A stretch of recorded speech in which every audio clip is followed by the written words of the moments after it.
Virtue is of utmost importance when it comes to governing a country and bringing peace to the world. In the Great Learning, it is said, those who wish to illustrate bright virtue in the world should first govern well their own state. In order to govern well their state, they should first regulate their families. In order to regulate their families, they should first cultivate themselves. It is obvious that cultivating one's virtue is a cornerstone for bringing harmony to a family, a country, and the world. Greed, on the other hand, is the source of all misfortune. The elimination of greed is the first priority in cultivating one's virtue. This is especially important for those in possession of power. Zhu, a grand synthesizer of the Neo-Confucian tradition, said, "There is nothing more dangerous than greed." Many people have their lives ruined because of greed. One should not drink from the spring of greed because one might fall into the abyss and meet one's end.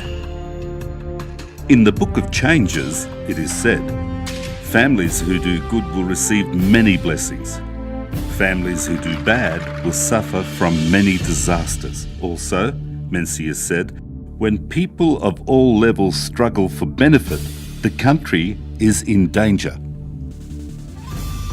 Professor Yuli Liu expounded on her interpretation of the governing principles of ancient China and reminded people that cultivating virtue and eliminating greed is not only about one's own personal fate, but also about the fate of a nation. Here, from Yuli Liu's lecture series on the encyclopedic work, The Governing Principles of Ancient China, is the section Cultivation of Virtue Starts with Eliminating Greed. Professor Yuli Liu graduated with a bachelor's and master's degree in philosophy from Renmin University of China. She is currently a professor at the Department of Philosophy at the Party School of Central Committee of CPC and a mentor for doctoral students majoring in ethics.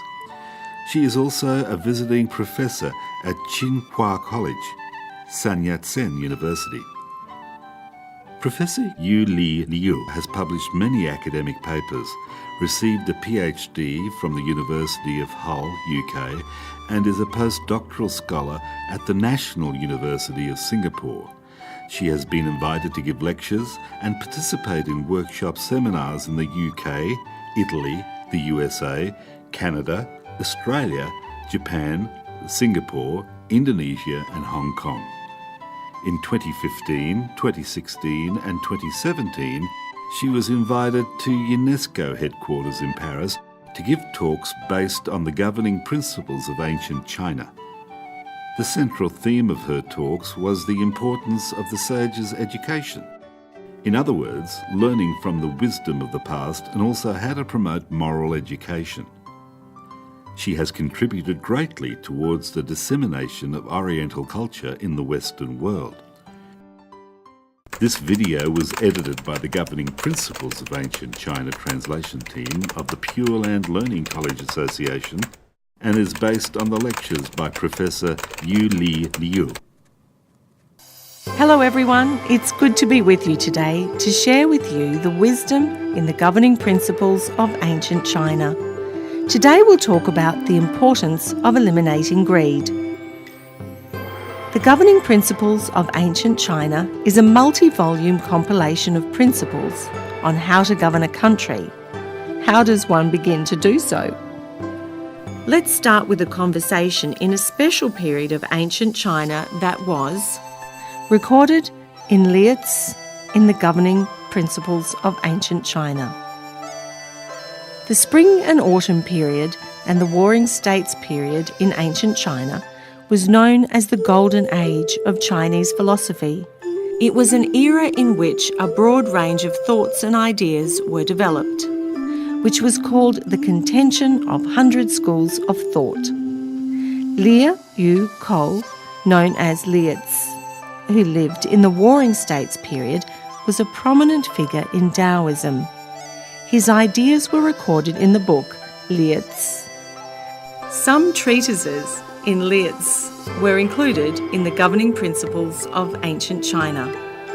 This conversation was between a king and a hermit called Zhang He. King Zhuang of the state of Chu asked Zhang He, "How does one govern a country?"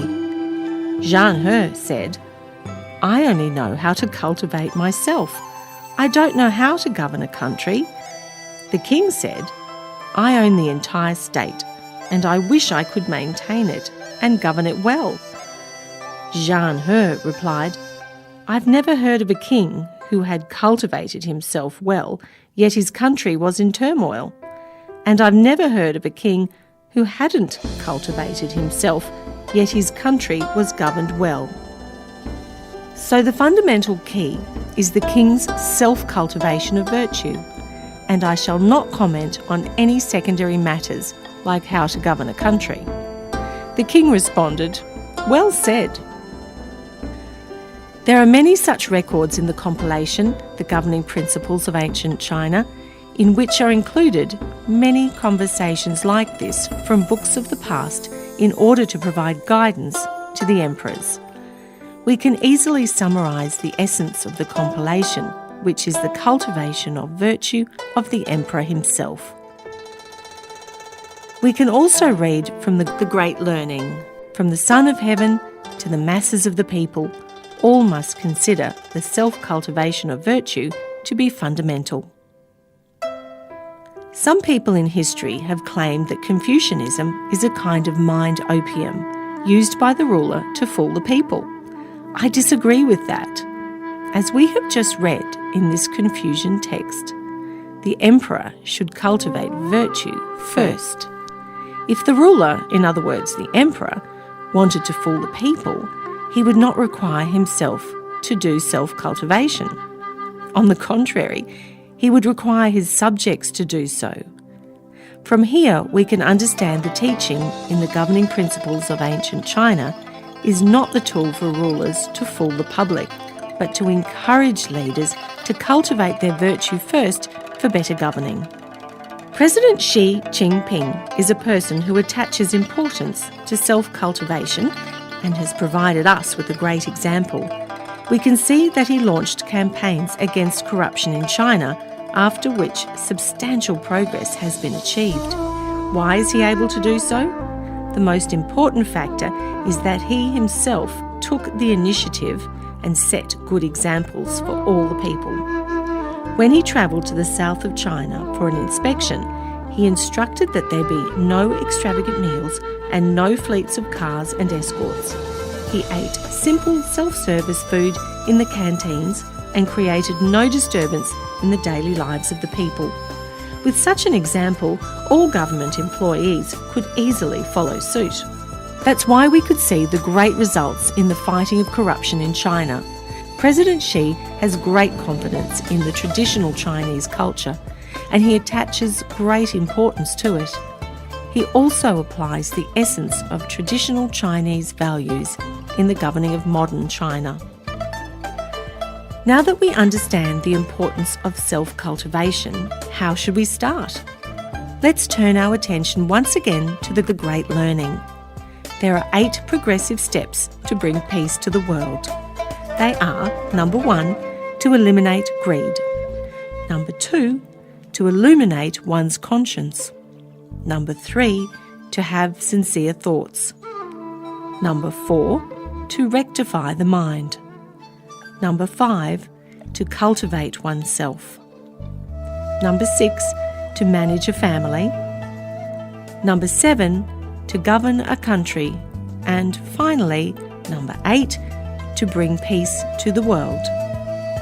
The first step is to eliminate greed.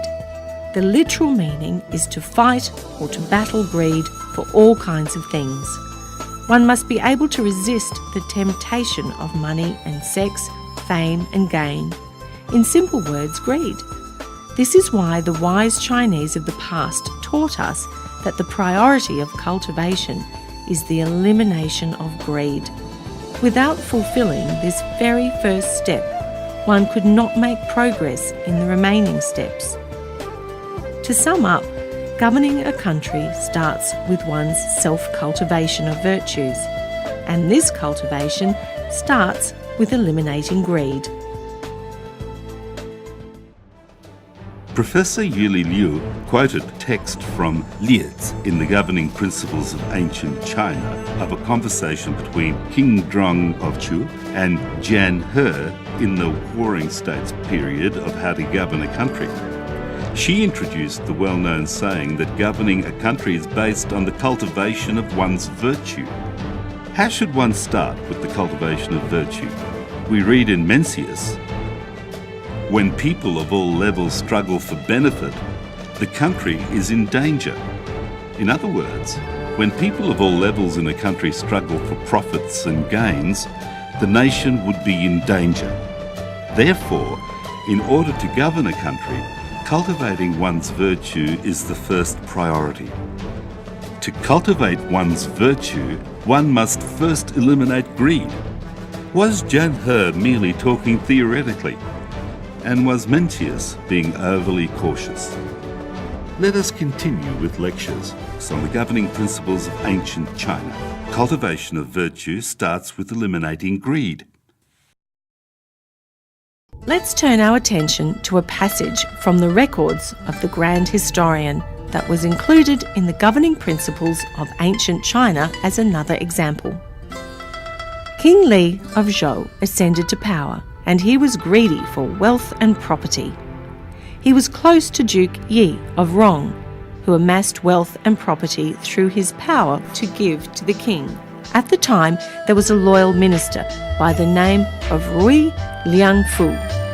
He said to King Li of Zhou, "The royal house seems to be in decline.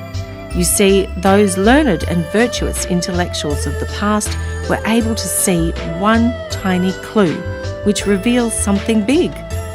When they saw a wrong action by a king or a ruler, they knew how a situation would unfold. What omen did Rui see?"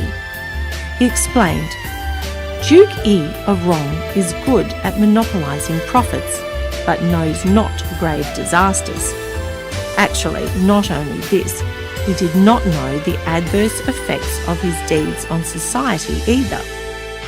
He went on and said, "Benefit is the resource for all beings to survive on and is supported by heaven and earth. Anyone who wants to monopolise the profits will experience great harm." We can easily understand that an uneven distribution of benefits would bring inequality and eventually disharmony. Rui Liangfu continued and said, "All living things on earth depend on the resources bestowed by heaven and earth. How could they be monopolised? Such monopoly would definitely generate anger. Those people are not prepared for grave disasters, and they abetted you, the king, to do the same. How could your reign be long and lasting?" From this historical record, we can see that Rui Liangfu was a daring minister who was performing his duty as a loyal minister and consultant to the king. He was doing what a conscientious person would do, and as a minister, he was not afraid of putting forth his suggestions, which went against the king's will.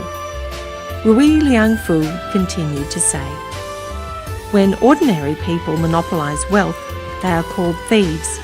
If a ruler of a country like you acted in such a way, how many people would still pledge their loyalty to you?" If Duke Yi of Rong were to be placed in an important position, the Zhou dynasty would inevitably fall. It was a pity that the king didn't listen to what Rui Liangfu had suggested. He made Duke Yi of Rong a high-ranking minister for important state affairs. The king ruled ruthlessly and was extravagant and arrogant. All the people in the capital were complaining. At this time, the Duke of Xiao put forth his suggestions. "The masses cannot bear your decrees." However, the king didn't listen. Instead, he became more angry and organised for a wizard to keep an eye on those who criticised him. Upon hearing from the wizard that people were saying bad things about him, the king would have them killed immediately. Therefore, fewer and fewer people were willing to put forth their suggestions. The feudal lords no longer came to pay their tribute, yet King Li of Zhou continued to act mercilessly. One could easily guess the result of King Li of Zhou. We can find records in the governing principles of ancient China, which collected texts from the records of the grand historian. It says, the people didn't dare to speak and only exchanged glances in the street. And what's worse was that King Li of Zhou did not understand what he had done wrong. On the contrary, he bragged about himself when addressing the Duke of Shao. You see, I have eliminated criticism. There is no more criticism from the people. The Duke of Shao responded, the prevention of people's words is harder than the prevention of a flood. Once a flood breaks out, many people will be harmed. The words of people are the same. One should divert water before the bank bursts, and one should encourage the people to talk. In doing so, a wise ruler would find out whether he is conducting good governance or not. When the people spoke out, good ideas they had suggested could be put into practice. However, if their mouths are blocked and they are not allowed to express their views, then who would pledge loyalty and support you?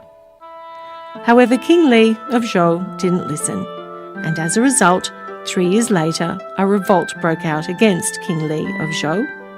At the end, he fled and hid in a place called Zhe. A new king, King Xuan of Zhou, replaced him and ascended to the throne.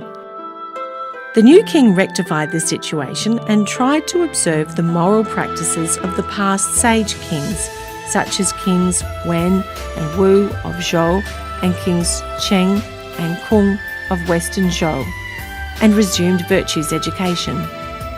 It was after all this that the feudal lords once again pledged loyalty to the Zhou dynasty. From the story of King Li of Zhou, we can understand that without the self-cultivation of the ruler and without eliminating greed, the country could not be governed well. And just as King Li of Zhou demonstrated to us, one could end up with bad consequences. In the last session, Professor Yuli Liu quoted the story from records of the grand historian in the governing principles of ancient China and told us how the loyal minister Ri Liangfu suggested to King Li of Zhou that if a powerful official of the state were too greedy for wealth, the people would bound to revolt and the country would fall into a state of chaos. The wealth of the country belongs to all its people, and the wealth of the world belongs to the people of the world. If a person used power to embezzle wealth from a country, he would not only be criticized by everyone, he would be doomed with disasters. In the chapter 6 Strategies, taken from a Chinese military classic in the governing principles of ancient China, King Wu of Zhou's military commander-in-chief Jiang Ziya said, "The world is not a world of one person, it is a world of every person. He who shares the benefits of the world rules the world. He who monopolizes the benefits of the world loses the world. Heaven provides time and earth gives wealth. Those who share these two with others are people with benevolence. People will gather around benevolence. Therefore, we can see that one must not give rise to a greedy thought, let alone act on it." Let us continue with lectures on the governing principles of ancient China. Cultivation of virtue starts with eliminating greed. Emperor Taizong of the Tang dynasty, one of the greatest emperors in Chinese history, was able to achieve good governance during the time he was in power. The Zhangguan reigned thanks to the governing principles of ancient China, which he had instructed to be compiled. It has been recorded in the Essentials of Governance in the Zhangguan reign that he had many discussions with his ministers and emphasised the importance of self-cultivation, especially the elimination of greed. Emperor Tai Tsung implemented the essence of the governing principles of ancient China in the governing of his country, which later became a great country. Let's have a look at the chapter titled On Greed and Meanness. Emperor Tai Tsung was recorded in it as having said the following to his ministers. Imagine there is a very precious pearl. Anyone who has possession of it would treasure it with great care. It would be silly of the owner to use it as a slingshot projectile. However, there are many people who do not understand that a human life is more precious than a pearl. Yet many people would risk their life in want of money by breaching the law. Those who would do so in the form of bribery are the ones who do not know how to treasure their life. A precious pearl is something that is external to a person. If one doesn't know to not waste the pearl and use it as a slingshot projectile, how could a person, knowing the value of a human being, exchange one life for money? Should all the ministers perform their duties well, uphold integrity and fairness, contribute to the country and bring benefit to the common people, they could receive good salaries and high positions and ranks. They would not need to seek wealth by taking bribes. They should understand once their corrupt behaviour was exposed and they inevitably received corresponding punishment that such behaviour was silly and ridiculous. Let's have a look at another talk by Emperor Tai Tsung. In the second year of the Zhangguan reign, Emperor Tai Tsung said to his attendants, I once said that a greedy person is a person who does not truly understand how to properly obtain money. Why did I say so? Consider the officials who are above the 5th rank and who enjoy a very generous salary and other benefits. If they are too greedy and are silly enough to accept bribes, when such behaviour is exposed, their positions would be taken away and their entitlements could also be gone. Those who take bribes are not people who know how to make money properly. They would have gained little but lost much. Then he concluded, a greedy king would end up losing his country. A greedy minister would be doomed to die prematurely. Let's look at a third talk by Emperor Tai Tsung in the 4th year of the Zhangguan reign. He again had a conversation with his ministers. He said, I am the emperor, yet I dare not be sluggish at any time. What is the reason for this? Because I am concerned about the welfare of my people, and I wish all of you, my ministers, could have wealth and merits. Heaven is high and earth is deep. I have always paid great respect towards them. If you could have respect for heaven and earth the way I respect them, and you could abide by the laws, then all the people would live in peace and harmony, and all of you, my ministers, could have lasting happiness too. This talk makes us think of an ancient Chinese saying, a virtuous person with much wealth would lose his ambition. An ignorant person with much wealth would make mistakes. We can see that these two lines are full of wisdom. When a virtuous person gets rich, with more money than he could spend in a lifetime, would he still work as hard as he had done before? Would he put forth as much effort and struggle? With much wealth but little wisdom, a virtuous person might only indulge himself in luxury and not in self-improvement. He might still cultivate himself, but he might not be as resolute as he would in the past. This situation corresponds with another ancient Chinese saying, high-rank officials come from humble families. Many successful people led a difficult life intentionally in their younger years. They did so in order to maintain their resolution and to train themselves mentally. Even if they had the means to, they would not lead an extravagant life. As for an ignorant person, if he were to receive a lot of money, he wouldn't know how to use it for a proper cause. For example, in society nowadays, not many people are promoting traditional education. If money could be spent on education to cultivate talented people who had virtue and ability, it would be a great thing for the benefit of both the country and the people. However, very few people have the foresight to contribute money to this cause. Instead, people spend money on luxuries. They indulge themselves in pleasure-seeking. Some people, without hesitation, spend large amounts of money in the pursuit of pleasure.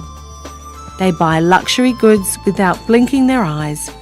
But when the time comes to do something good to benefit both the country and the people, they become very stingy. These people who don't have money wouldn't be able to do any evil things. But those who have money have more opportunities to do evil things and create more bad karma. Once again, the wise ancient Chinese summarised, wealth usually cannot last for more than 3 generations.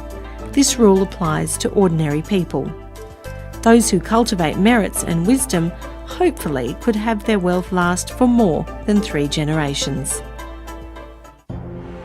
A greedy king would end up losing his country.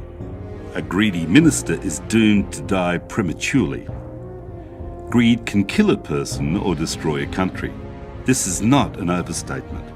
Professor Liu quoted from a chapter titled On Greed and Meanness from the Essentials of Governance in the Jin Guan reign, the words of Emperor Taizong against corruption, and also the story of how he himself led the fight against corruption. We should learn that if our leaders and officials could fight off corruption, the work units under their leadership would be clean and without corruption. If all of a country's leaders and officials could eliminate corruption and control their greed, the country could be corruption-free and prosperous. Historically, King Liu Zhou, a tyrant, governed his country with brutality, and his rule was a classic example of indulging in greed and corruption. Contrasting this, Emperor Taizong of Tang had good governance, which was a classic example of how to fight greed and corruption. The difference between the two leaders saw the demise of King Liu Zhou and the golden years of Jin Guan reign of Emperor Taizong of Tang. It also showed us the difference in the level of self-cultivation between the two. Let us continue with lectures on the governing principles of ancient China. Cultivation of virtue starts with eliminating greed. In the 7th year of the Zhangguan period, Emperor Taizong went on an inspection trip of Puzhou. At that time, the Puzhou provincial governor was Zhao Yuan Kai, who was a minister of the Sui dynasty, which was overthrown. In the 12th year of the Da Yi reign in the Sui dynasty, Emperor Yang of Sui toured Jiangdu, which is the city of Yangzhou today. Zhao Yuan Kai was in charge of logistics and the supply of good food and wine. Emperor Yang and his Empress Qiao and the Emperor's favourite beautiful companions had enjoyed some especially pleasing wine each day during the trip. Because of the excellent food and wine that was provided, Zhao Yuan Kai was promoted to a prominent position in Jiangdu. He truly knew how to make his superior happy. Emperor Taizong was now coming to inspect Puzhou, and Zhao Yuan Kai wanted to use his old tricks again. He ordered elderly men to wear yellow garments and kneel at the roadside to welcome the emperor. He also had extravagant government buildings built and decorated the city gates and walls to impress Emperor Taizong. Furthermore, he secretly bought several hundred sheep and several thousand fish to give to the emperor's relatives. After learning about this, Emperor Taizong summoned Zhao Yuan Kai and reprimanded him. He said, "I have inspected the areas between the Yellow River and the Luo River, and I have passed through several prefectures. All expenses were paid by the local authorities. Obviously, the sheep and fish you had prepared for us and the decorated courtyards and houses are undoubtedly the old practice from the previous dynasty, and that is why the Sui dynasty fell." You must understand this and change your old practices. Zhao Yuankai felt very ashamed and scared upon hearing these words. He couldn't eat or drink for several days, after which he died. Reading about history, we know the Sui dynasty fell very quickly after its founding. How could Emperor Taizong of the Tang dynasty achieve the golden years of the Zhangguan reign in such a short period of time? It is because Emperor Taizong attached great importance to learning lessons from history and because he knew how to cultivate virtue, which is the basis for governing a country. He was able to guard himself against extravagance too. There are so many such examples in the Essentials of Governance in the Zhangguan reign. Analects, which was compiled into the governing principles of ancient China, also stated, "If you, sir, were not covetous, although you should reward others to do it, they would not steal." This is an interesting statement. It means that if the high-ranking leaders are not greedy, the people will not steal, even if encouraged and rewarded to do so. If the high-ranking leaders favour rare valuables and are greedy for money and profit, the people will follow suit and the whole society will actively pursue benefits. Emperor Taizong governed his country well and created a golden era. He is regarded as one of the greatest emperors in China's history. He was not an accidental hero. Let's look at another conversation from Emperor Taizong. In the 16th year of the Zhangguan reign, Emperor Taizong said to his attendants, "The wise men of the past said, when birds want to build nests in the forest, they always seek the highest tree and build on top. Why? Because they want to hide their nest. Fish in the water prefer the very deep water so that they can choose a deep hole in which to hide. However, birds and fish do get caught by men. Why? Because they were not able to resist the temptation and took the bait set by men. The same applies to the ministers who hold office and enjoy a generous salary. They should be loyal and upright, honest and altruistic. This is the only way they can avoid disasters and maintain their wealth. Just as the wise men of the past said, there is no door to disaster or happiness. One finds his own way in. Those who knowingly violated the law did so for the financial gains. What's the difference then between these people and the fish and the birds? So you should all think hard about these words and use them as a mirror and a warning. Professor Yu Liu is of the view that Emperor Taizong of Tang created the golden years of the Zhangguan reign and became a wise emperor in the Chinese history due to his policies against corruption and greed for himself, for his ministers, and for the entire country. The policies against corruption and greed were a result of his self-cultivation of virtue.